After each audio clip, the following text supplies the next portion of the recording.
بسم الله الرحمن الرحيم الحمد لله رب العالمين وبه نستعين على أمور الدنيا والدين ثم الصلاة والسلام على من كان للعالمين بشيرا ونذيرا محمد بن عبد الله صلى الله عليه وسلم وعلى آله وصحابته ومن والاه وبعد فالسلام عليكم ورحمة الله وبركاته. Allah subhanahu wa ta'ala tumwebaza akoze enteekateeka ennungi bweti tubeera nga alhamdulillah olunaku lwaffe lwe twalagaana tulwadde ekitiibwa ne tukuŋŋaana wadde ng'abamu bakeereyeemu naye era bano abaliwo kati baweebwa credit kubanga okwerekereza mu busiraamu kwe tutambulirako bingi bye mwagala okukola naye ogamba na bino kambifune kubanga tuluubirira nnyo akhira eno edduniya daarul mamarri kifo wetumwe tuyita obuyisi walaisat bidaaril makarri si kifo nti ojja kufunvubira bananzijawo batya aa okuvaawo kiri simple aye tomanya na kumanya kiseera kiggwako nga riziki ye eweddeyo n'ogenda kati n'olwekyo nsooka okubeebazaamu ak'ensusso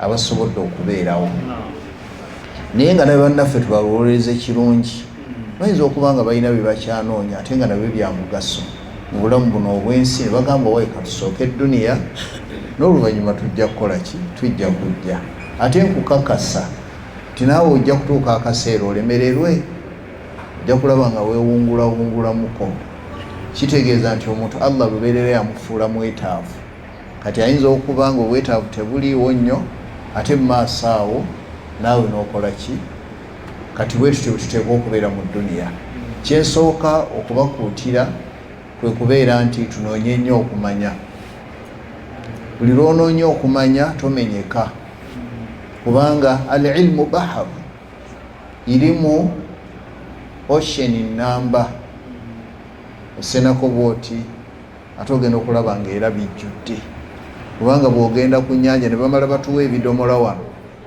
ffenna abali mu Kampala tuuke ku Lake Victoria nga buli bamu bayitira we baagala ne tusena olusena lumu tetusobola gikaliza ekyo mukimanyi tetusobola gwogwongera kukola ki ne bwe tugyewerera kyengezaako okulaga kiri kumpi nti amazzi aga taapu abantu ge bakozesa era gavaawo naye buli lunaku abantu bakola ki naye sikiru gasigala gajja kati al ilmu bahar irimu eringa bwolaba an ocean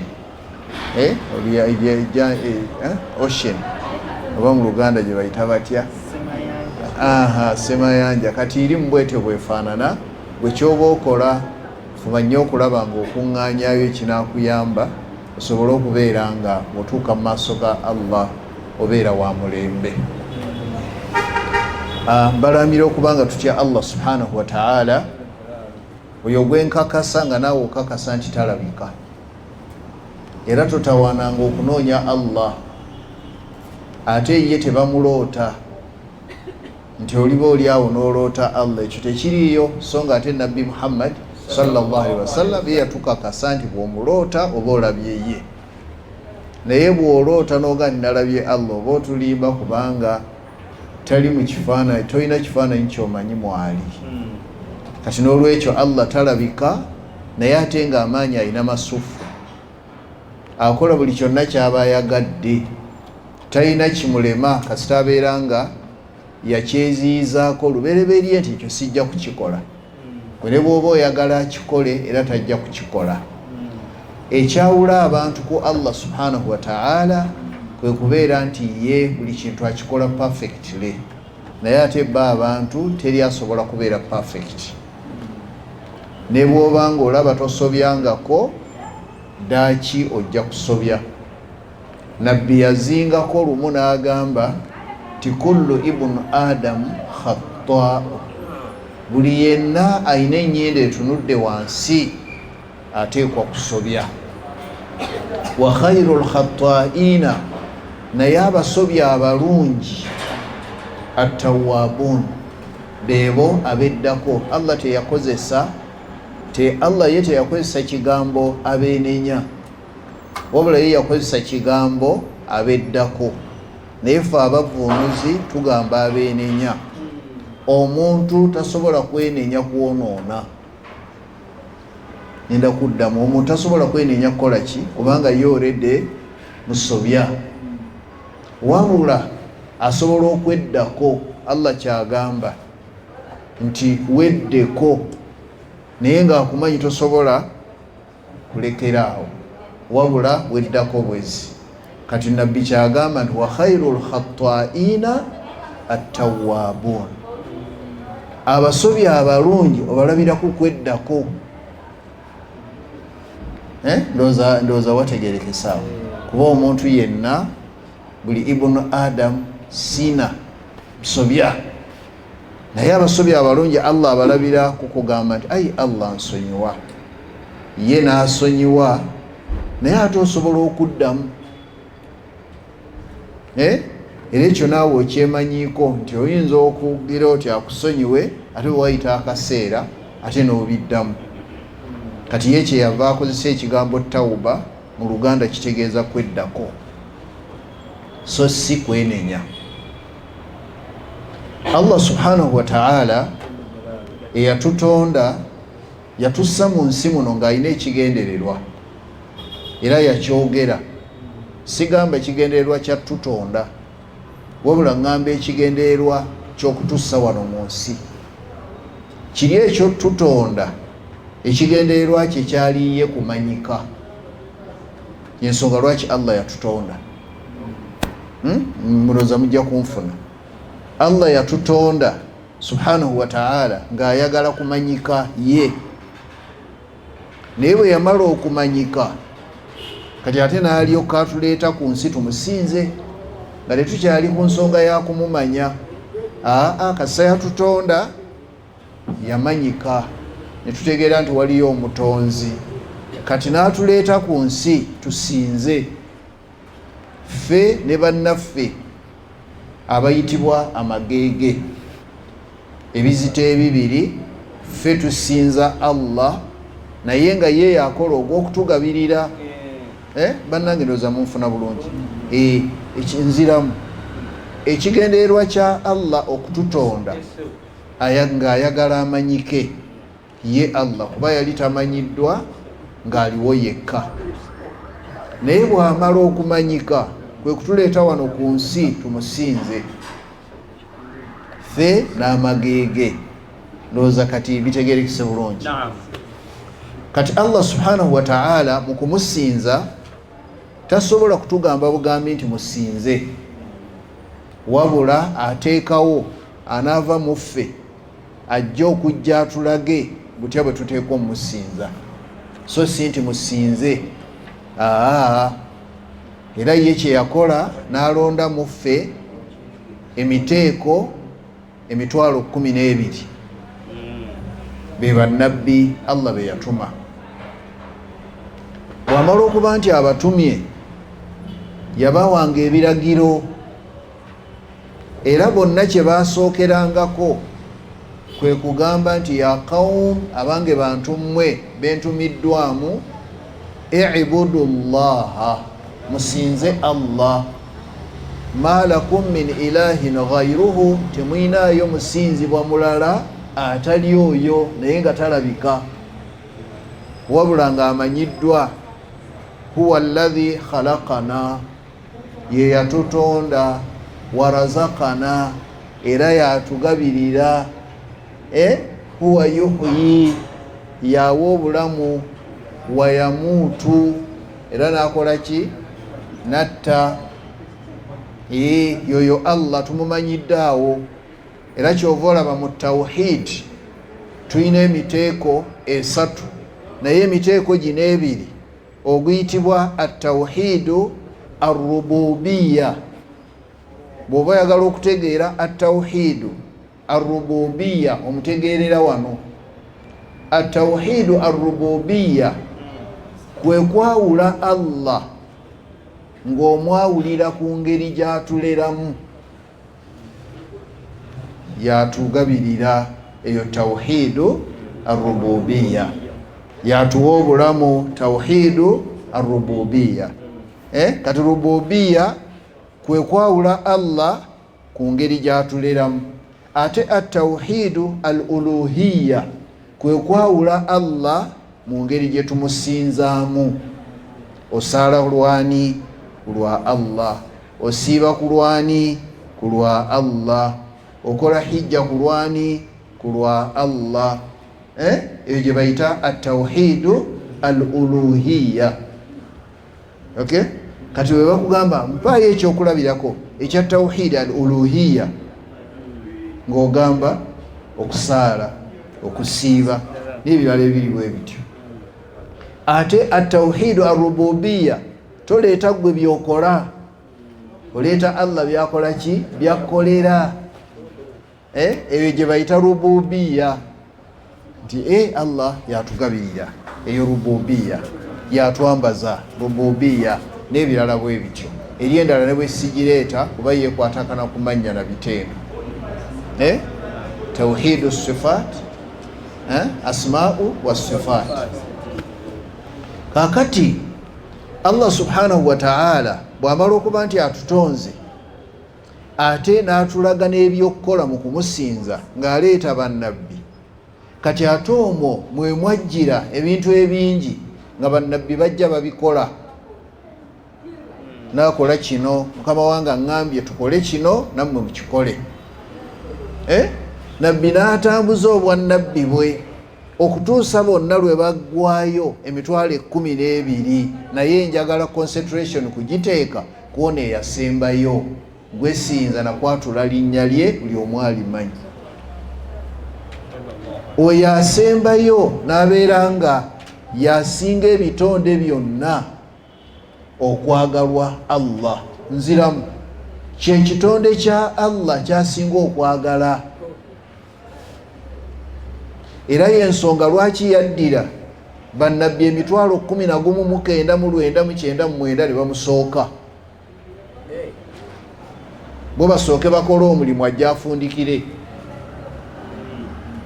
Ye yajja okufundikira, era Allah gwe yalonda yaba atuusa meseji ye esembayo mu duniya muno. Yasalawo nti ono bw'ati ne bw'ati yaba atuusa meseji yange esembayo. Era Nabbi Muhammad sallallahu alaihi wasallama meseji esembayo ya Allah ye yagireeta n'agituusa eri abaddu. Era bwe yali ava mu bulamu bw'ensi, Allah aya gye yamussaako esembayo, bw'oba oyagala oginoonya mu Qur'an, aya eyasembayo okukka yesangibwa mu suratu al-Baqara chapter 2. Naye aya eyegamba yali yakulabula nga ye yennyini emugamba nga naffe etugamba, olwo Allah aggaddewo tekyali message ndala yonna okuva eri Allah yali eyina kujja nga Allah aggaddewo. Naye yaggalawo atya? Yagamba nti wattaku yawma turja'una fihi ila Allah, mutye nnyo olunaku lwe munaddizibwako ewa Allah. Naye yali agenda. Thumma tuwaffa, kiroke kituukirire, kullu nafsin, buli mwoyo gwonna. Thumma tuwaffa kullu nafsin ma kasabat, kiryoke kituukirire buli mwoyo gwonna gulyoke gusasulwe olw'okutakabana kwagwo. Nga tumaze okuddawa wahum la yudhlamun, naye nga teri anajja bw'ati n'asanga nga alina kye yakola nga kirungi nga tekiriiyo, kasita abeera nga teyakyonoona, era teri kye yakola nga kibi kitaliiyo bw'aba nga teyakyenenya. Nziremu, teri kirungi kyokola bw'oba tewakyonoona ogenda kisangayo. naye bw'oba wakyonoona tikiriiyo, n'ebikyonoona bimanyiddwa. Era teri kibi kye wakola bw'oba nga tewakyenenya, lazima kiteekwa okuba gyekiri. Naye oba wakyenenya, Allahu huwa al-afuwu al-ghafuur, mukola n'asangula ate n'asonyiwa, togenda kisangayo kasita obeera nga wakyenenya. Ndowooza ntegeerekesa. Kati Nabbi Muhammadi sallallahu alaihi wasallama mu bukulembeze bwe, mwe nnonze olwaleero kyengenda okubanyumizaako, ate nga ne management ya wano naye era bwetyo bwe yansabye nti jangu oyogere ku kino. Naye kyengenda okwogerako kyagala omuntu ng'oli steady, nga tekyetaagamu tulo, era bw'oneebako ojja kuba onkoze bubi, kubanga buli lw'okigamba omuntu nga yeebase afunamu birala. Kyagala omuntu ng'ali smart, nga alaba bulungi nnyo bw'ati lwayinza okutegeera bino bye ngenda okwogera, kubanga tebiriimu rayibu yonna, tebiriimu kubuusabuusa kwonna. Kakati awo olwatuuka nga Nabbi Muhammadi sallallahu alaihi wasallama, loze kalamu kati abantu bazikutte, ng'owekitiibwa Muhammadi sallallahu alaihi wasallama amaze okumala emyaka 9 beddu mu kusitiyaringi y'Obusiraamu, kuba kati ku luno yagikutte, tewali mulala. Waliwo banne abaagikwatako, Adamu n'agikwata n'aginyoola for some time, ne Idirisi n'ajja n'anyoola, naye kati njogera ku ono during his time ng'anyoola steering ey'Obusiraamu. Are we together? Aha. Kakati bwe yakwata Obusiraamu n'atambula for 9 years, emyaka 9, that is okuva nga alina emyaka 40 okutuuka nga alina emyaka 49. Abange tuli fenna? Yatandika wa myaka 4 n'avuga okutuusa lweweza emyaka 49. Naye egyo emyaka 49 Allah yamuteerawo abantu babiri ne babeera ba mugaso nnyo gy'ali, era n'abeeyagaliramu. Be baliwa? Omu yali mukyala. Allah subhanahu wa ta'ala, Basiraamu, nga yakuwadde omukyala n'abeera nga omukyala mulongoofu, toyinza buteeyagala. I repeat, Allah subhanahu wa ta'ala n'akuwa omukyala n'amukugondeza n'abeera mulongoofu, oba omaze kankiteekere sayidi eri. N'abakyala Allah n'akuwa omwami nga mulongoofu, toyinza butamweyagaliramu. Kati Allah kye yakola, n'addira ow'ekitiibwa Muhammad sallallahu alaihi wasallama n'amuwa omukyala eyali omukyala omulongoofu, nga si kwakoma kwokka, nga ayina n'ennukuudu kuŋŋamba wano, ng'ayina n'essente. Era y'ensonga lwaki Nabbi Muhammadi sallallahu alaihi wasallama bwe yali ayogera ku mukyala bw'obadde ogenda okuwasa, yagamba tunkahu lmar'a, abasinga obungi bawasa abakyala bi arba'in, nga batunulidde ensonga 4. Esooka bijamaaliha, n'otunulira obulungi bwe n'ogamba oh yes. Aha, wabinasabiha, n'olulyo lwe. Wabimaaliha, nakano. Wabidiiniha, n'olw'eddiini gy'abaakola ki alina. Nabbi kyeyava abikoonako ti omukyala abasinga obungi bawasa abakyala, naye nga babawasa bayitira mu ngeri ez'emmeka. Naye bwe yali afundikira n'agamba fadfar bidhaati ddin, fadfar bidhaati ddin. Kankiteeke mu Luganda olujja okwanguyira, weeyune nnyo oyo ayina eddiini. Tarbati yadaaka, ebinaddirira bijja kuba birungi. nkuteera mu Luganda olwamu luubirira nnyo yalina ki eddiini ebinaddirira bijja kukwanguyira. Kati Khadija Allah yali yamutonda nga mukyala alimu eddiini wadde nga baali tebannaba kutandika kutunuulira busiraamu nga bwe buli, naye abantu abamu baalimu eddiini. Addiinu kyeki?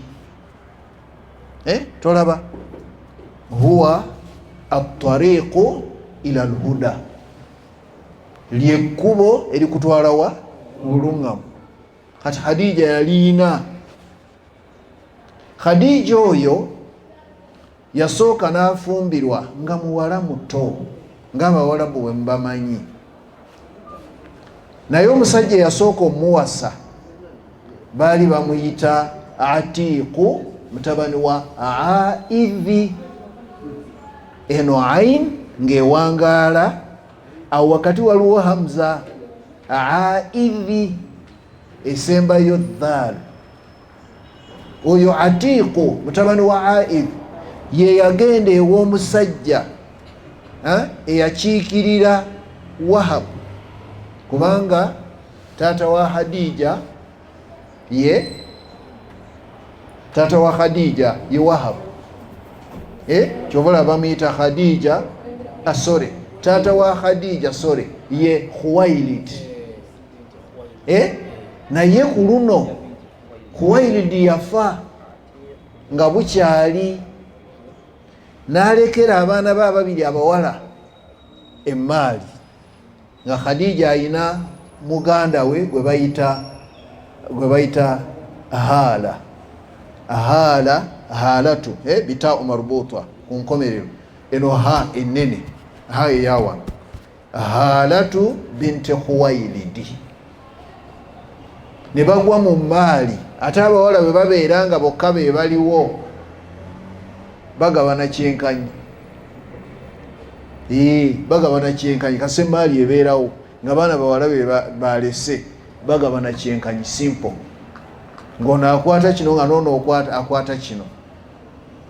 Kati Khadija afumbirwa omusajja ayitibwa Atiiku mutabani wa Aidh.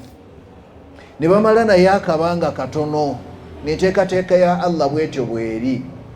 Famaata Atiiku n'afa.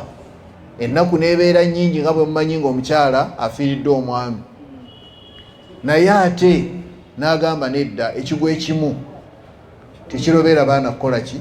Kuyimba. Omulala n'ajja n'amwogereza nga bamuyita Abu Haala. Lwaki baali bamuyita batyo? Kubanga yalinayo omwana gwe bayita Haala nga muwala. Kati oyo omusajja amannya ge baali bamuyita Zuraara. Zuraara. Kati oyo Zuraara ajja n'ayogereza Khadija, naye n'amuwasa. Bw'amuwasa, fortunately enough, n'amuzaalamu omwana omulenzi. Omwana oyo ne bamutuuma Hindi, so si Hindu muwala, naye Hindi.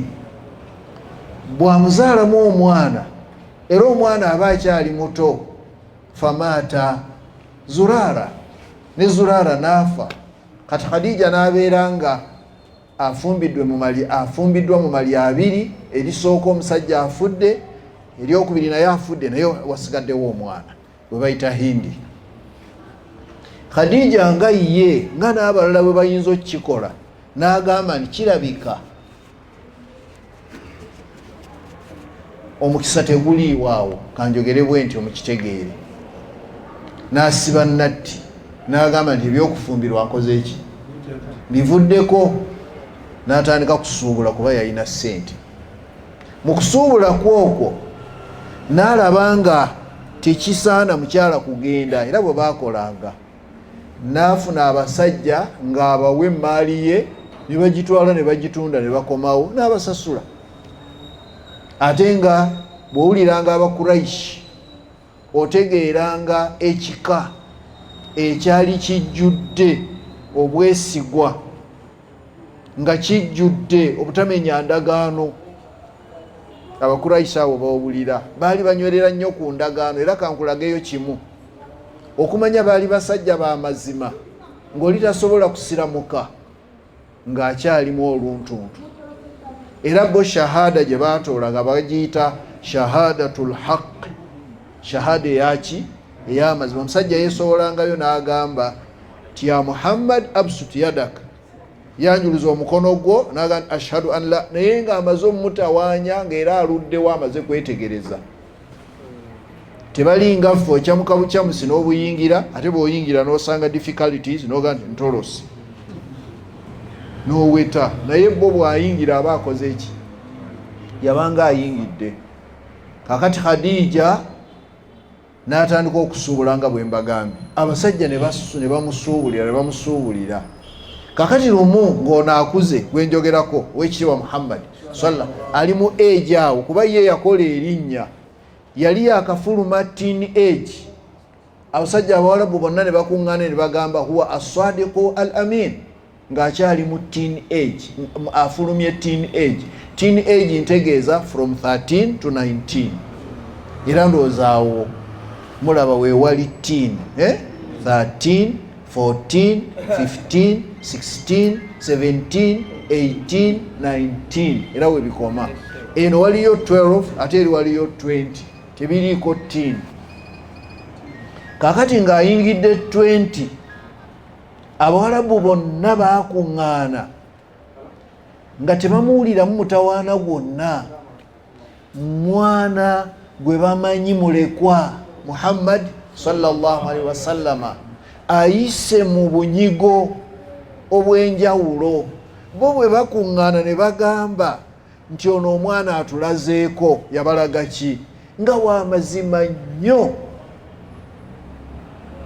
nga mwesigwa nnyo ne bagamba oyo mutabani wa Abdallah bane temwebaka mbeegayidde ate nabagambye please don't temwebaka munsaasire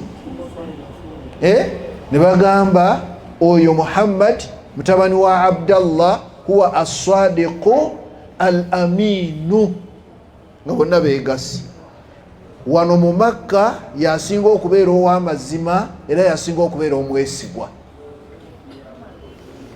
kankulageko kye yakola lumu yabayitirirako omusajja gwe yalagaana naye yamuyitirirako baalagaana basinkane mu kifo musajja oli oba yeerabira nze simanyi nabbi n'agendawo sallallahu alaihi wasallama n'alindirira gwe baalagaanye okusisinkana awo n'ateekawo n'obudde obw'okulindirira bwe yalaba nga kigenze wala n'atambula n'agenda the following day era n'addayo wali we baalagaanye okusisinkana nga yalowooza nti oba ono yeerabidde era n'amalawo hours n'avaayo n'olwokusatu n'agenda era n'atuukawo bw'atamulaba eyamusisinkana n'amugaa nti owange tye twalagaana okusisinkana naye tewasaakulabako ennaku ezi 3 nga muyitirivu wa bwesigwa n'amazima nabbi Muhammad sallallahu alaihi wasallam naye kaakati ekiseera kituuka n'agendako mu kusuubula kuba okusooka taata we yali amutiisa ng'amaze okufuna amawulire nti abasajja abayahudi n'abanaswara bamunoonya naye nga bamunoonyeza mu butale kuba okusinziira ku biwandiiko byabwe byali biraga nti ajja kugendako mu butale kati bo ne batandika omumunoonya naye bwe yamala okukula nga bwe mbagambye ali mu myaka 20 kati bwe yaweza 23 n'atandika okusuubula ng'akolera abantu nga bamuwa ssente naye bwe yagendako bw'ati Shami ngamba Syria bwe yatuuka e Syria ensuubula gye yasuubulamu yeewuunyisa nnyo bonna be yali nabo okutuusa omuvubuka eyali akolera Khadija gwe bayita Maisara lwe yaddayo eka n'ategeeza mukama we Khadija nti omuvubuka oli gwe bayita Muhammad yatwewuunyisizza ensuubula ye bwe yakigamba Khadija n'awulira nga yandyetaaze okukozesa ku muvubuka oyo, n'atuma Maisara tugenda opikire Muhammadi sallallahu alayhi wasallam, naye yali tanaba kubeera nabbi. Naye bwe baamuleeta n'atuuka ewa Khadija, Khadija n'amugamba ti owange Muhammad, manye obadde oyina b'okolera, naye kaakati nsazeewo nkupaaze. Ekigambo ekyo ndowooza mukikozesa, nja kwongeramu kasente naye onkolere. Nakkiriza, n'amugamba kanteeketeeke emmali, naye ojja kgenda noono Maisara, ye n'addayo eka. Yajja nga bwe baalagaana, olugendo ne balutambula. Naye bwe baatuuka eyo, Maisara yalaba omuntu ategeera bizinesi. Omanyi bizinesi, mwonna bizinesi omulungi bamulabira ku bino: 1 amazima, 2 obwesigwa, nga taliimu kye bayita khiyana, obukumpanya. Kubanga ne bakakensa mu bigambo by'Oluwarabu baagamba nti afatu tijara, ekitta obusuubuzi alkhiyana, bwe bukumpanya. Kasola banga okumpanya mu busuubuzi omanya kigwo.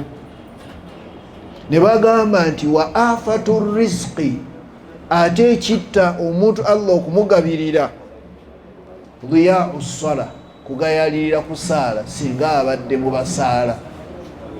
Muyinza okutemunfuna obubi bw'oba obadde osaala n'otandika okukola withdraw mpola, ng'okugabirirwa ku Allah akukendeeza. Ne bagamba nti wa afatu ddiini, ate n'ekitta eddiini, ashirku billah, kwe kuteekerawo Allah gw'anaavuganya naye. Ne bagamba nti wa afatul kadhibi, n'ekitta okulimba, anisiyanu, kwerabira. Bwe batyo bwe baabisengeka. Kati nze mbadde njagala mu kiri, era nakibagambye kye nasookeddeko. Maisara agamba Khadija, oli mukugu mu kusuubula, ne bw'aba atutte ebyamaguzi waliwo sente ezeeyongeramu olwa enkola gy'akolamu. Khadija bwe yawulira n'ayagala Khadija bwe yawulira, kubanga munabbi bwe yakomawo ne Maisara, ye yateekayo ebyavudde mu kusuubula n'atambula, ono n'amunnyonnyola. Naye bw'amala omunnyonnyola, Khadija natti ze yali asibye, looza natti mujja kuntegeera. Natti ki? Natti ey'obutafumbirwa gye yali asibye n'esumulukuka. N'atuma omukyala gwe bayita Nasiba, yali mukwano gwa Nabbi Muhammad sallallahu alaihi wasallam, n'amugamba genda oŋŋambire Muhammad akkirize mufumbirwe. N'agenda n'amugamba, olw'okuba yali wansonyi nga bamugamba atunula ku ttaka, finally n'akkiriza. Oli n'azzaayo amawulire wa Khadija. Bw'agazzaayo, ono Nabbi Muhammad atumira Khadija nti naye siina nukuudu, olwo ategeeza almaharu, amahale. Oli n'agamba ekyo nja kikolako. Naye Khadija kwe yasinziira ku ki? Ku mazima, obwesigwa ebya Nabbi Muhammad sallallahu alaihi wasallam. Wa maa dhalika nga yali akyali muvubuka. Kati bwe biggwa, ye Nabbi kye yakola sallallahu alaihi wasallama, ye n'agenda n'ategeeza bataata b'abato. Bw'amala obbategeeza, nabo ne bakuŋŋaana nga bakulemberwa taata we omuto ayitibwa Abu Talibi oba Abdu Manafi. Yoga ne bagenda ewaabwe wa Khadija. Nabbi n'afuna omukyala asooka Khadija. Kati oyo Khadija nga Allah kye yagenderera, agenda okufumbirwa Nabbi, nga yagenda okutendeka Nabbi we mu bikwatagana n'obufumbo, kubanga ye yali afumbiddwako mali ameka. Era Khadija yali mutendesi mulungi, n'abudaabuda oyo n'akamala bumazi. ne bamala emyaka 10 nga tannaba kumuwa ne bamala emyaka 15 nga tannaba kumuwa bwa nabbi, akyali mu training such that agenda okuba nabbi nga n'ebyobufumbo ajja kubyogerako ng'abitegeera. Era gye byaggweera nga nabbi amufunye ne bamala emyaka 15. Mu myaka 15 gigenda okuggwako nga bamaze okuzaala abaana 6. 15 okuggwako nga 15 okuggwako nga bamaze okuzaala abaana 6. Asooka Zainab, Qasim. Yasooka mulenzi gwe bayita Al-Qasim. Owokubiri muwala Zainab. Owokusatu muwala Ruqayya. Owokuna muwala Kulthum. Owokutaano muwala Fatima. Owomukaaga mulenzi Twayibu. Bebo be baali bazadde naye nga abalenzi bombi bafudde. Waliwo abawala 4. Awo tannaba kufuuka nabbi. N'afumbiza n'abawala 3. Olaba nga n'okufumbiza afumbiza ng'addidde omuwala omukulu gwe bayita Zainab, amufunidde omwami gwe bayita Abul Aswi, n'addira omuwala Ruqayya ng'amufunidde omwami ye Utuba mutabani wa Abu Lahabi, n'addira omwana omuwala Kulthum n'amufunira omwami era nga bamuyita Utaiba, era naye mutabani wa Abu Lahabi. Kati omuwala omu gwe bayita Fatima yali akyali muto. Tuli ffenna ekiseera ne kitambula okutuusa lwe yafuna obwannabbi. Bwe yafuna obwannabbi n'afuna n'obubaka ng'era bakyali ne Khadija. Kati gy'emyaka 10 egyaddako balyoke bamala emyaka 25. Okay? Gy'emyaka 10 egyaddako ku 15 kubanga obufumbo bwabwe bwamala emyaka 20. Bw'atandika okukola obwannabbi yakyayibwa. Lwaki bamukyawa? Endowooza yaabwe yali ebalaga nti anaaba nabbi tateekwa kuba mu mbeera eyo ey'akanyigo, n'aba mulekwa katalina na ssente. Naye era gye byaggweera Allah gwe yalonda n'amuwa obwannabbi. Bw'amala okumuwa obwannabbi ne batambula ne Khadija emyaka 10, naye nga Khadija azanya paati nnene mu kubudaabuda omubaka sallallahu alayhi wasallama. Yazanya paati nnene nnyo n'amubudaabuda n'akamala bumazi. Kati mu kumubudaabuda okwo batuuka mu mwaka mba nemujjukire nabagambye nti ng'awezezza emyaka 49 ng'ajja agimazeeko. Omwaka ogwa5 Allah n'aseetinga ebintu 2 ebyamunakuwaza ebikamala bumazi. 1, okufa kwa mukyala we Khadija. 2, okufa kwa taata we Abu Talib. Olugendo nabagambye nti yamukulembera okugenda okuwasa n'abitunuulira bw'ati ate nga space eyaliwo yali ya nnaku 3 nti ono afudde leero si Saturday ate omulala n'afa ku Tuesday ate mu mwezi gwe gumu ogwa Ramadan ogw'omwenda.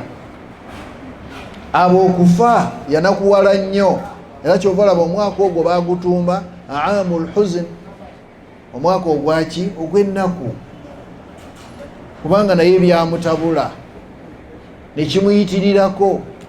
Kati bano ababadde bamunoonya bulijjo okuba nti bamukosa ne babeera nga bafuna ka chance ak'okumutuukako, naye luli nga tebasobola, nga taata we waali nga ne mukyala we waali bw'anakuwazibwa ng'onamubudaabuda ng'adda mu mbeera nga ne taata we agamba temujja mumukwatako omwana wange.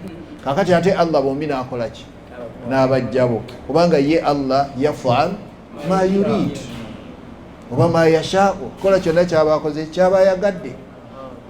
Kakati abo bwe bamala okufa, awo we tujja ensonga lwaki Allah subhanahu wa ta'ala yatwala omubaka we ogendako mu lugendo lwa al-Isra wal-Miraj. Kansubire ntutambudde bulungi. Omayinza saagala kuva wano senga nakoledde dda.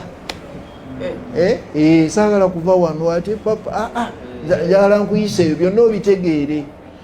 Kakati awo ensonga lwaki Allah yatwala nabbi we mu lugendo lwa al-Isra wal-Miraj naawe ogitegedde. Kakati mu mbeera eyo nga ebyo bimaze omutuukako, ye ng'omuntu yafunamu ekikye, yali muntu, kubanga Nabbi Muhammad sallallahu alaihi wasallama yali mu miteeko esatu, ng'oluusi abeera Muhammad ar-rajul, ate awalala n'abeera Muhammad an-nabiyyu, ate oluusi n'abeera Muhammad ar-rasul. Okay? Kati ye ng'omuntu nga Muhammad ar-rajul n'alowoozaamu n'agamba nti bwe nsengukako wano nengendako e-Taif osanga naafunayo abayinza okunnyambako, naye bano baganye ng'olwo abasajja bamusoomooza nnyo. Era he took off n'agenda e-Taif, naye ng'awerekerwako Zaid ibn Haritha radiyallahu anhu. Naye mu lugendo olwo lwonna nga bwe yalugenda n'okutuuka e-Taif, kumpi teyafunamu, ate bamujolonga bujolonzi. Omusajja omu yamugamba ng'ali mukulembeza e-Taif, n'agamba sijja kuwakanya, bw'onooba oli nabbi gw'obeera, bw'onooba toli bizibu byo. Ye kye yamugamba. Ate omulala n'agamba era ggwe, abasajja b'e-Taif eyo baali beemanyi nnyo nga balina nnukuudo, era n'Abawalabu abo Abakuraishi baayogeranga olubereberye ne bagamba nti Allah n'amala atusitulamu nabbi wano, tujja kuwagira oyo tukamale bumazi. Bwe yamuleeta beekwasa kino, ne bagamba kale singa yalonze ku basajja abagagge b'e-Taif, awo kyanditegeerekese naye ggwe nga balaba ono tasaanira. Kati bw'agenda n'okudda yafunayo omugoberezi ogwo, ate nga naye teyali w'omwo, wabula yali musajja nga yali yava mu nsi eyitibwa Jordan, gwe baali bayita Addas, nga yeeyo Allah gye yatuma Enainuwa, Allah gye yatuma Nabbi Yunusu. Oyo omusajja ye yamutegeerako, oyo gwe yasanga ng'akomawo, bwe yagwa mu nnimiro ey'abavubuka ababiri oba abasajja ababiri. Kakati oyo gwe baatuma amuleetera emizabbiibu, naye bwe yali agenda okulya n'agamba nti bisimillah, oli kyekyamukanga nga takiwuliranga. Era obwe bagenda okwogeraganyamu bati nga nabbi amugamba nti oyo Yunusi yali muganda wange kuba nabbi nga nganze. Musajja yatuuka n'okkomba nabbi sallallahu alaihi wasallam ebigere, era kigambibwa nti musajja oyo yasiramuka, naye olugendo lwonna kumpi oyo gwe yafuna omu.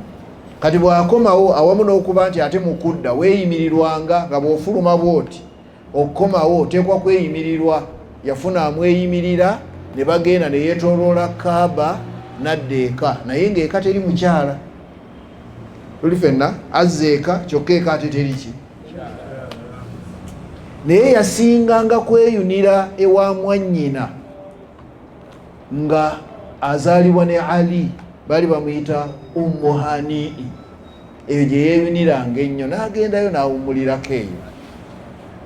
Kati Allah subhanahu wa ta'ala atunulira nabbi we, anakuwadde ababiri bagenze, ate bw'agenze eri bakubye ne bimutabula.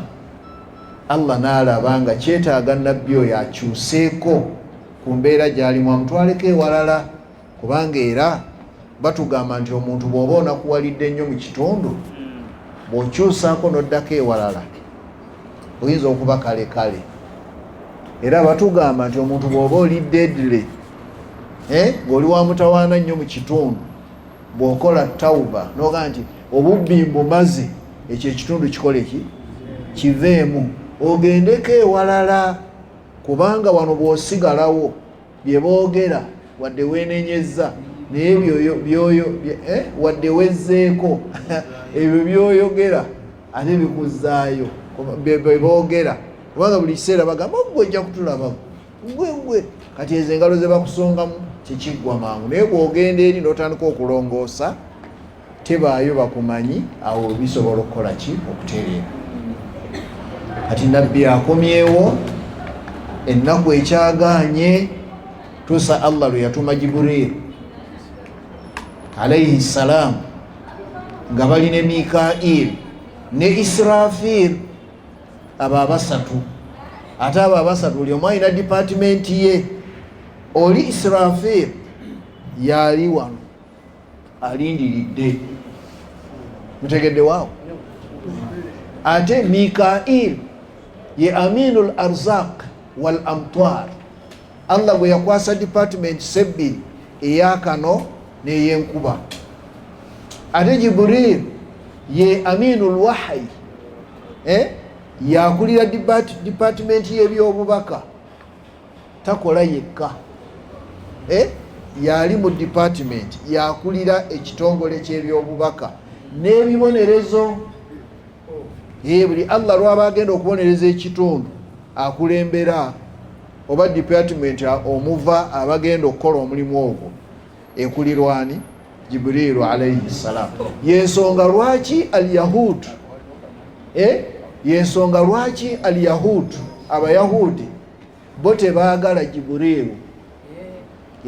Bo bagamba nti oyo buli lwajja abazze kutubonereza, baagala oli Mikail kubanga ye aleeta kano. Bo baagala ki? Bw'onoogenda mu suratul Baqara Allah yayogerako naga man kana aduwan lillah, genda osomewa mu suratul Baqara wa Jibrilu yayogerera waawo.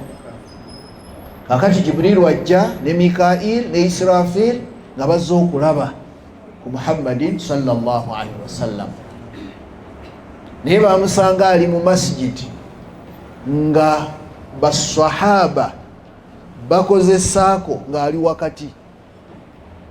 Jibrilu nga yalina okulaga bali ababiri, ne bamubuuza yaliwa, n'abagamba yoli abali mu makkati oyo agalamiddeko. Era kaakati abo baddayo. Mu kuddayo ate Jibrilu akomawo ne munne Mikail ku luno nga bazze, naye nga bazze nabbi ono bateekwa okubeera nga balina kye bamukolako okusooka alyoka atambula olugendo. Era kye baakola kyekiriwa, Mikail yasigala wali awali amazzi agazimuzimu. Nyinza okuba njogedde naye kale agazamuzamu, naye nga gandibadde gayitibwa awali amazzi ago. Ye we yasigala n'ekyombo kye baleeteddemu ebintu ebisatu. Ate ye Jibrilu n'amunonewa Umuhani, era yagenda n'akonkona Umuhani najja n'alaba stranger naye n'amugamba njagala Muhammad. Bwe yamutegeeza baneete mwebaka, munyambe ekintu ekyo buteebaka. Bwe yamutegeeza ye nabbi najja nga munnaamumanyi, era bwe baafuluma n'amutwala wali awasigadde Mikail. Bwe baatuuka awo nga balina omukola operation nga tannaba kugenda, nga operation ye tegenda kufaanana eri gye baamukola nga wa myaka 3 n'ekitundu, kubanga eri yaliya kujjamu mutima. Naye this time baasala wano, kyova olaba bwe weebaka bino tojja bimanyi, baasala ludda wano ku left ne baleeta paka wano ne bajjamu omutima. Jibrilu yakola operation, mutima n'agujjamu n'aguyuzaamu ne bamuwozaamu n'amazzi agazimuzimu ne bamuteekamu ebintu bisatu nga balina okubimwongeramu asobole okubeera nti olugendo lwagenda okutambula tajja kubaamu kabuusabuusa bye bamuteekamu byebiriwa kasitamu aleesa amakalamu. Ekisooka al iman, obukkiriza bulina okweyongera. Ekyokubiri al yaqiinu, okukakasa nti kyeŋŋenda okulaba yali alina okukakasa nga kuteekwa kweyongerako. Ne al hikima, hikima kyo nja kiteeka mu Lungereza wisdom, mu Luganda nkyakinoonya. Naye ye kakeesa eyasobola okuvaayo n'atubulira ku kigambo wisdom nembanga ayagala okitegeera.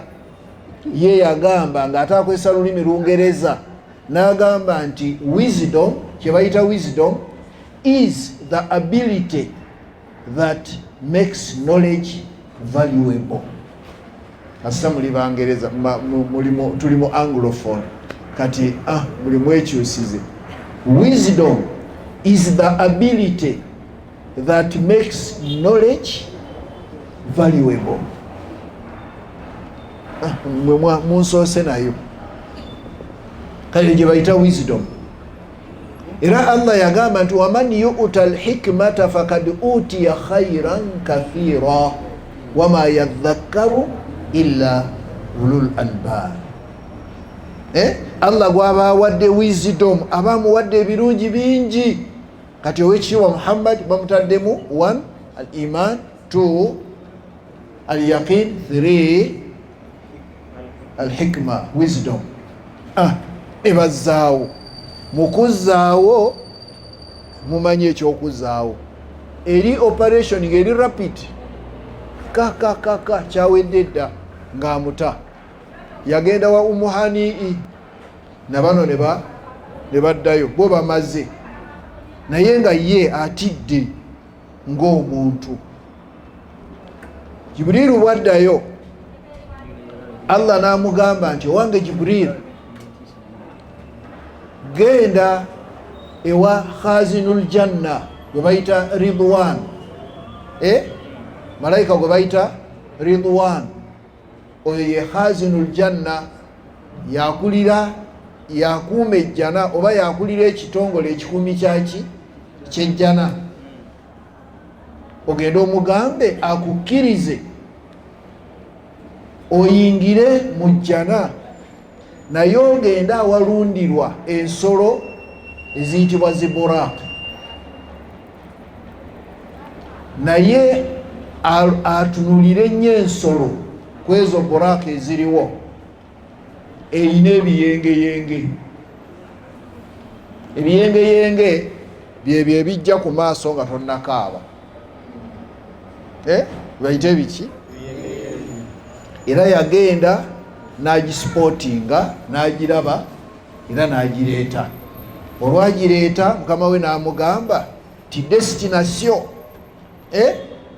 gy'onoofundikirira ku nsi ng'oli ne Burak naye ogenda kundeetera Muhammad akyuseeko ku mbeera nga bimutabudde. Bano nga kati balumba n'amaanyi. Taata eyali amudifendinga nga taliiwo n'omukyala taliiwo. Omusajja wali buli kiseera abeera mu birowoozo ate nga omulimu gwakola tekwetaaga nnyo kuddaawo. Allah kwe kutuma Jibrilu alayhi salaam n'atuuka ku nsi, ensolo n'agireka era wali kumpi n'amazzi agazimuzimu. Ye najja ng'amanyi munne waali n'amunonaye wa umuhanii era olwamukwata ku mukono n'amugamba nti Allah akuntumye, tugenda kutambula tutya? Tya entambula yagimpadde, tugende. Kati tunuulira obwannabbi, tewaali na kugamba tekamala okugamba ono kyali kumutwala na kugenda, teri kusiibula. Nga batuuka awali ensolo gye bayita Burak. Ensolo mpanvu Burak, esinga ku ŋŋamiya zino eza bulijjo, ng'esinga ku ki ate nga njeru. Naye bw'amala okuba nti agituuseeko era yamala gikebera ng'era ab'emmotoka bwe mukola, n'amala okwetegereza kyagenda okukola ki okulinnya.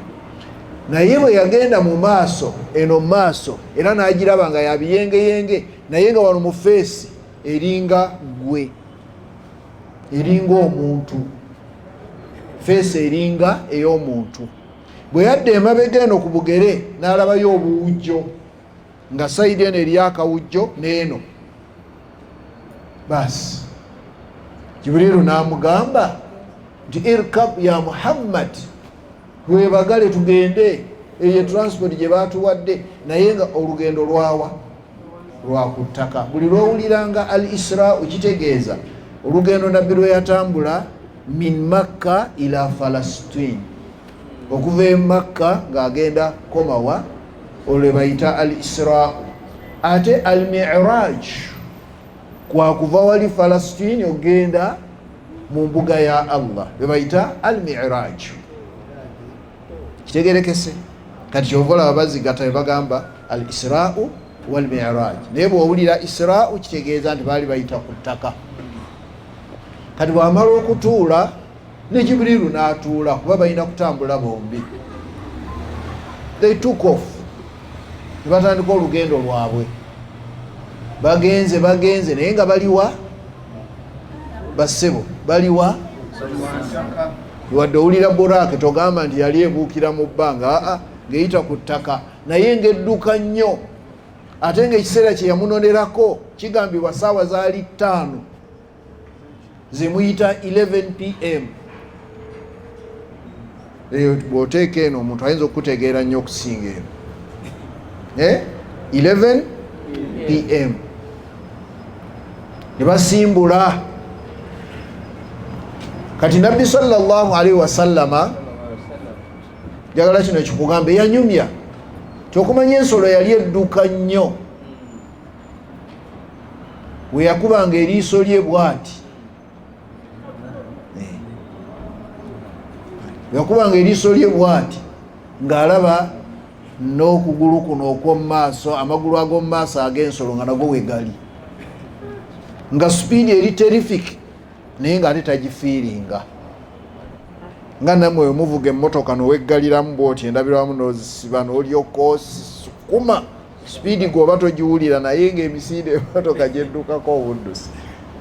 Kati bwe kityo bwe kyali. Kakati nja kubasaba ngenda kutereeza class, kuba ndaba otulo kati ate tuyitiridde, naye mu kutereeza class ngenda gitereereza ku kwaziina, kubanga bwe naayaziina mugenda kuteekayo ebirowoozo, kuba waliwo byoyogera oba byogenda oyogera nga nange bwe mba nkola ki.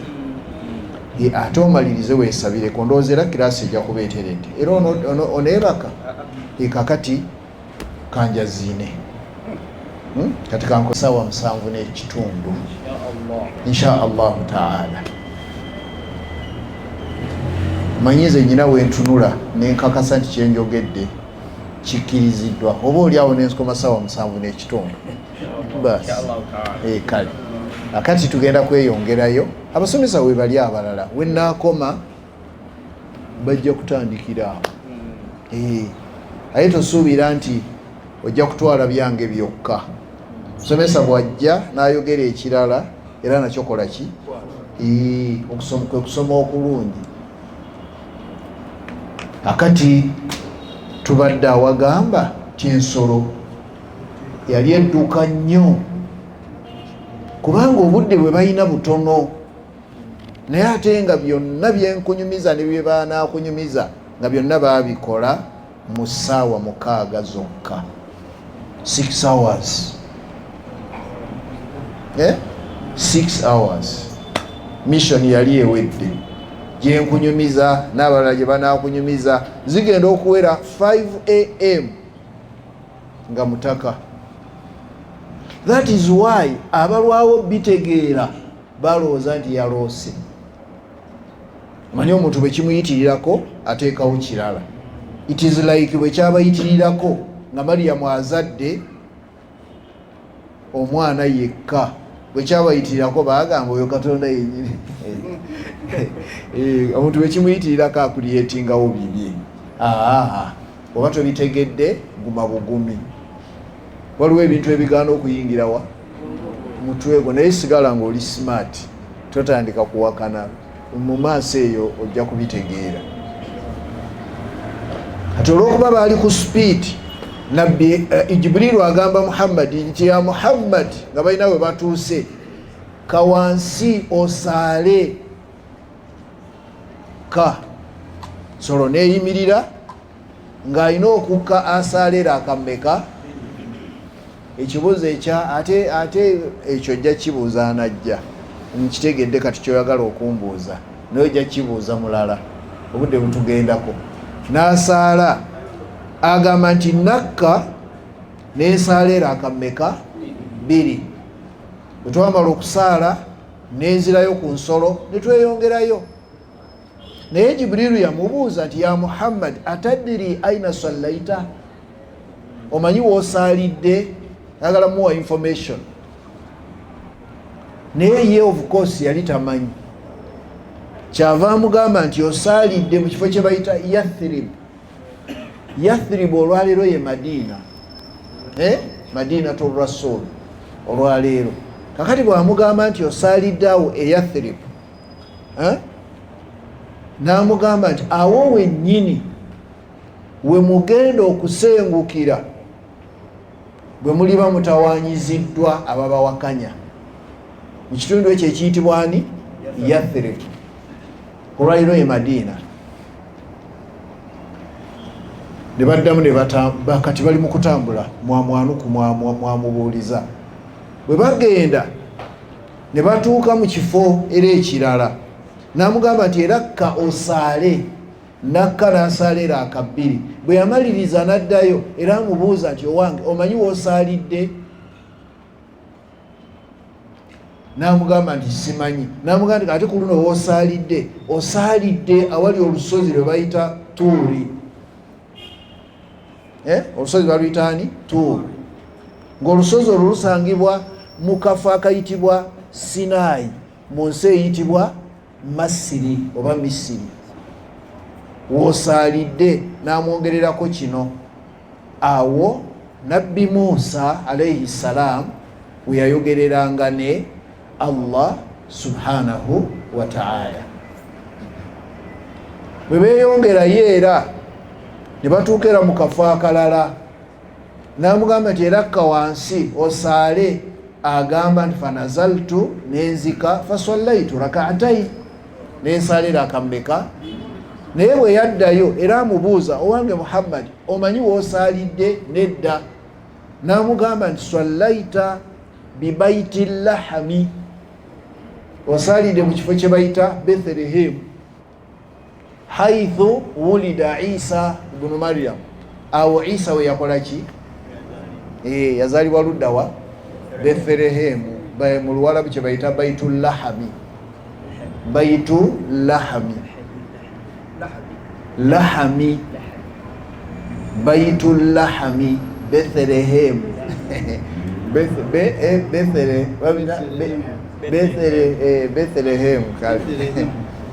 Bethlehem yonna. Kakati bw'amalirizaawo era ne beeyongerayo. Bwe batuuka eyo mu maaso, Nabbi sallallahu alaihi wasallam ne munne Jibrilu bawulira ayita, ya Muhammad, ya Muhammad, ala rislik, mpola mpola. N'amugamba totunulayo era toddamu. Ku ludda olwa ddyo bwe beeyongerayo ku ludda olwa kkono era awulira akoowoola ng'ayogera ebigambo bye bimu, ya Muhammad, ya Muhammad, ala rislik, mpola mpola. Bo bali ku speed era n'amugamba tokola ki? Totunulayo era tonyega. Ebyo bimeka? Kati ate ku ludda olwa ddyo agenda okuwulira ng'awulira salaamu, bamutwalira salaamu. Kati nyangu obudde bukola ki? Nga bamutwalira salaamu. Ku ludda olwa ddyo n'amugamba giddemu era yagiddamu. Ku ludda ate olwa kkono n'awulira salaamu endala era n'amugamba naye okola ki? Giddemu. Ku ludda olwa ddyo era n'awulira salaamu endala naye agamba nti yalengera ng'eva mu butiititi era n'amugamba giddemu. Kati ebyo bimeka? 5 nga tebiriiko kumubuulira nti kino kiri bwe kiti na kino kiri bwe kiti. Mbiddemu awasooka omukowooze ng'amukowoola ng'amugamba nti mpola mpola, yagamba tokola ki, totunulayo era toddamu. Neeno omukowooze omulala, then ne salaamu emmeka kiwedde. Kakati ate addamu alaba, nabbi yakubayo eriiso bw'ati, naye kino kye yalaba, ng'alaba omukyala nga mukadde naye ng'akutte n'omuggo bw'ati akutamye, naye era yamugamba nti kubayo limu tugende. Ekitegeeza yamulaba ne beeyongerayo. Bwe beeyongerayo awalala, ate era agenda okulaba Nabi Muhammad sallallahu alaihi wasallam, ye yalaba ng'alaba ngambye mukowooze, ngambye mukyala, omukyala omukadde ng'akutamye. Naam, bwe beeyongerayo mu maaso, Nabbi sallallahu alaihi wasallama awulira ekifo nga kirimu ekivundu kyanzikiza era nga kirimu ebbugumu lingi, ne bayitawo. Ate mu maaso awulira akafo akalala nga kaweweevu, kalimu n'obutaala, mulimu n'akawoowo. Okay, ne bayitawo. Bw'atuuka mu maaso n'alaba n'awulira nga waliwo akawoowo kawoowo kava wansi eno nga kambuka, kava eno wansi kambuka, era nabo ne bayitawo. Kati bwe bamaliriza agenda okulaba nga Jibriiru amugamba kakati wano tukke. Olugendo olwa Isra lwali lukomyawo, naye yalaba abamwaniriza nga bali mu byeru. Musembereke eno, musembereke eno, tetunnasaala ate n'okusaala era ne bwe tunaasemberagana.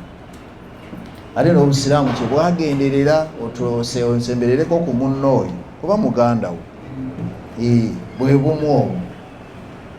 Kakati waliwo abamwaniriza nga abalaba bali mu byeru. Kakati amugamba nti kwata ensolo. Nabbi n'akwata ensolo ye, ne batambula, n'agenda n'agisiba ku nkondo, era n'amugamba nti eyo enkondo bannabbi banne we baasibanga ensolo zaabwe. N'agisibawo, naye yali alina omumukwata ku mukono, n'amukwata ku mukono, ne boolekera Masjidil Aqsa, omuzikiti ogwewala.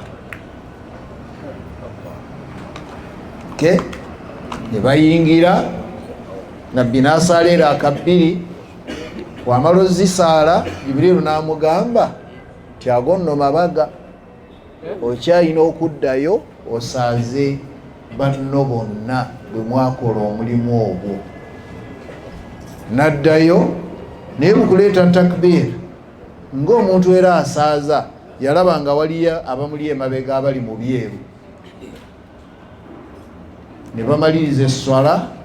Olwamaliriza bw'ati, ate agenda okuwulira ng'ennyonta emuluma. Jibriiru n'amugamba ti ennyonta bwe beekuluma, ebyokunywa babireese dda, ng'alaba glasses 3, emu fiihi maa'u, emu ng'erimu amazzi, endala ng'erimu khamur, ate ng'endala erimu laban. Khamur kyekibikka ki?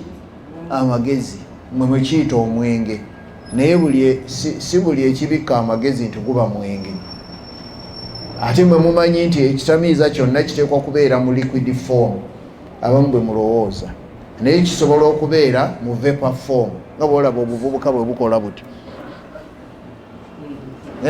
Temulaba bwe bukola buti, ako kasika. Olulala kiyinza okubeera mu powder form. Mpulira simanyi shisha oba mbiwulira buwulizi sifunanga opportunity kukola ki. Naye kiyinza okuba mu powder form. Ekirala kiyinza okuba mu solid form, ng'omuntu akwata mpeke n'agirya n'akola ki, ebintu bwe bityo. Naye kaakati gaali mazzi n'ekiri amazzi n'ekyekyo khamuru, tugiyite mwenge, naye nti ekibikka, buli ekibikka amagezi, buli ekibikka obwongo. Nabbi yagamba sallallahu alaihi wasallam, n'agamba nti kullu muskirin khamrun, buli kyonna ekitamiiza kibikka ki magezi. Wa kullu khamrin haramun, na buli ekibikka amagezi kyaziizibwa. Okay, akati anamugamba londako kimu, n'akwata ey'amata gye yanywa, era ne Jibrilu n'amugamba nti aswabta alfitra, otebedde eddala ekyobubumbwa ng'emata. Oba kwata eno ey'amazzi, omulembe gwo Allah yandiguzikirizza nga bwe yazikiriza ogwa nabbi Nuuhu. Oba kwata kiri mukitegedde ekyo, abantu bo bonna bandibadde balujuuju singa wakwata, naye n'ateeba kino ekituufu. Kati olwamaliriza, nga nange era ngenda kumaliriza nyina eddakiika 10, amugamba nga tetunnaba kutambula lugendo luddako olwa Al-Miraj, nteekwa okumala okunnyonnyola biri byonna gye twayise byesaakunnyonnyodde, ngenda biyitamu mu bwangu. Awasoose ya Muhammad ala rislika, si bwe kiri? N'amugamba nti oyo yakoowodde yabadde mukoowoze w'Abayahudi, oba kuddamu abantu bo bandibugukiddeeyo. Ate yazzeeko yabadde mukoowoze w'Abanaswara, oba kuddamu abantu bo banditanaswadde, oba nkyogere bwe nti bandifuuse Banaswara banditanaswadde, kale kankyogere bwe nti. Kakati ate awo n'awulira salaamu, baneetuli ffenna, salaamu ey'okuludda olwa ddyo, n'amugamba salaamu ya nabbi Muusa, navudde nkugamba nti giddemu. Ate ku ludda olwa kkono yabadde Isa bnu Maryamu, ate eri mu buti ebadde ya Ibrahimu alayhimu ssalaam. Tamaze kati ate kwe kulaba, n'amugamba nti ebbango eryo omukyalo oyo gwe walabye lyabuzaayo okuva mu nsi, lyebbanga era erisigaddeyo Allah okuzingako ensi, okusinziira ku mbala eyiye, si eyaffe, sinziira ku mbala ya Allah. Omukyalo oyo akabanga kabuza, kuba omuntu bwakutama bwati ffe tumanya awedde, akokoolaba nti omuntu aba awedde. Ewa Allah ke kabanga kalaba akasigaddeyo enkomerero okubanga eyimirirawo. Ekyazeeko ki? Wakati ekyaddako we yawulirira ekivundu n'ekizikiza n'ebbugumu, n'amugamba nti eyo ye arudhu nnaari, awo Allah wagenda okuteeka omuliro awo, lunaku lw'enkomerero awo. Ate wali awabadde akawoowo obutaala awo ye arudhu ljanna, Allah wajja okuteeka ki? Ejjana. Bwe muba temuntegedde yali ategeeza ki? Allah ejjana ajja gireeta agiteeka awo ng'eddawa, ate omuliro aguleeta aguteeka awo nga guddawa. Kakati kambabuuza ekibuuzo, mujja kwanukula, bajja kumbuulira ansa bwe naaba siriiwo, imaamu ajja kumbuulira. Kibuuzo kyange kigamba nti ku lunaku lw'enkomerero tugenda genda mu ggulu oba tugenda kusigala wano ku nsi? Ekibuuzo mbuuza, enkomerero bw'eneetuuka tugenda mu ggulu oba tugenda kusigala wano? Mujja kuddamu imaamu zajja kumbuulira, nze neeyongeddeyo. Kakati wali awalala we yawulira akawoowo nga kava wansi, n'amugamba nti awo Firawuna we yaziika amagumba g'omukyala n'omwana we bwe yabatta, kubanga omukyala oyo ye yali alongoosa enviiri za muwala wa Firawuna. Manyi abagagga edda baasibanga ebiwuzi ne biyiika bwe biti, kati nga buli kiseera bakola ki? Babirongoosa. Kati oyo omukyala oyo eyali alongoosa enviiri, lumu ekisumulu ekisanirizo kimuva mu ngalo ne kigwa, n'ayogera ekigambo ne kitengula muwala wa Firawuna, kubanga kyagwa n'agamba nti bisimillah. Ono n'agamba nti ogamba Allah kyoyo? N'amugamba nti yantonda natonda naawe ne taatawo. N'agamba waliyo katonda omulala? Olaba omuntu bwayinza okubuzaabuza abantu, waliyo katonda omulala? Namuga nti gyali, titaata bwajja nkimugambe nti mugambe. Era bwe yajja yamugamba, bwe yamugamba Firawuna n'ateeka omukyala ku nninga, omukyala n'alemerako. Naga nti waliyo katonda eyatonda nze naawe n'ensi n'ebirala. Firawuna n'agamba kweki ekyo kisoboka ng'okyogera nti? Naga nti kati ngenda kukutta. N'omukyala n'aguma, naye bwe yatuuka okumutta omukyala yalinga atiddemu. Omwana n'amugumya. Oyo omu ku baana abayogeranga bato, yalina omwana we nga bujja. Omwana n'agamba maama totya, leka atutte. Kuba omukyala yasaba Firawuna bw'aba agenda mutta amutte awamu n'omwana we, kuba talina gwagenda mumulekera. Nono n'agamba nja kukikola. Kati omukyala ateekayo okusaba kwagamba nti oba omaze okututta amagumba gaffe, mu ngeri yonna gy'onootutta amagumba gaffe gateeke mu wantu wamu obeeko woogaziika. Kati awo we gaaziikibwa wano nabbi we yawulira akawoowo nga kakola ki? Olw'okubanga Allah yasiima ababiri abo. Okay? Kati ate wali abamwaniriza baali bannabbi 11,999 omu yekka ataalabikako. Ye yalabikira munda mu kusaala n'ayongerako ne12,000 gyonna ne giggwaayo. Kubanga bannabbi bonna Allah be yatuma baali 12,000. Kati bonna yabasaaza eyeswala gye nkugambye. Kakati olugendo olwa al-Isra ne lubeera ng'awo we lwakoma. Ebirala mubirindirire, abantu bajja kubibategeeza. Nze ntambuzaako awo kubanga awo wawanvu. Badde nnyina okukulukira okuva eri gye twatandikidde okutuuka awo. Ekitundu ekirala kigenda kwogera balala insha Allahu taala. Nze nkomyawo ku al-Isra. Okujjako nga waliwo ambuuza mu ddakiika 3 naye essaawa y'esswala etuuse. Nze ntudde mu ntebe eno naye ombuuza ku byensomeseza, sira kwagala kundeetera birala, siri mulungi mu kwanukula bibuuzo. Naye bwe mba nga nze nsomesezza nkwanukula.